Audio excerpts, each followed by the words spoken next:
कि vote bank को खुश करने के लिए जिस प्रकार से नैरेटिव लाने का प्रयास कांग्रेस ने किया था और तमाम भगवा और हिंदुओं को आतंकवादी ठहराने का जो काम कांग्रेस ने किया था, आज पूरा देश उसका धिक्कार कर रहा है और हम मांग करते हैं कि कांग्रेस ने माफी मांगनी चाहिए।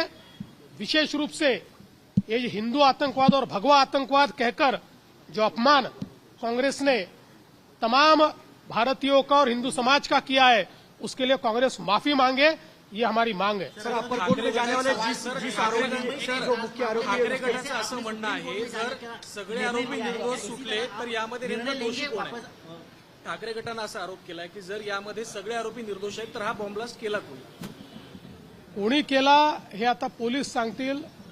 त्यावेळच्या यंत्रणेने काय तपास केला हे त्या यंत्रणेला विचारावं लागेल। आपल्याला कल्पना आहे की त्याही वेळेस ठाकरे साहेब आता ज्यांच्या सोबत बसलेले आहेत त्यांचंच सरकार होतं आणि त्यांच्याच पोलिसांनी हे केलेलं आहे। We are a developing nation, we are developed.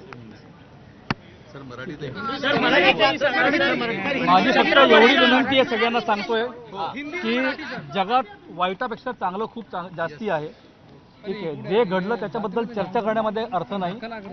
जे पदरात पडलं यश त्याच्याबद्दल सर्वांनी समाधानी राहायला पाहिजे, त्याप्रमाणे मी देखील समाधानी आहे।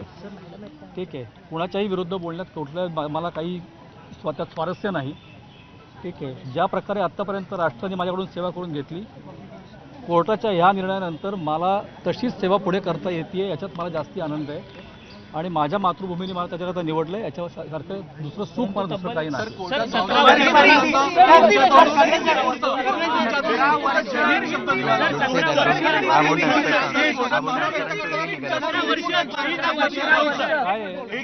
आर्मीमध्ये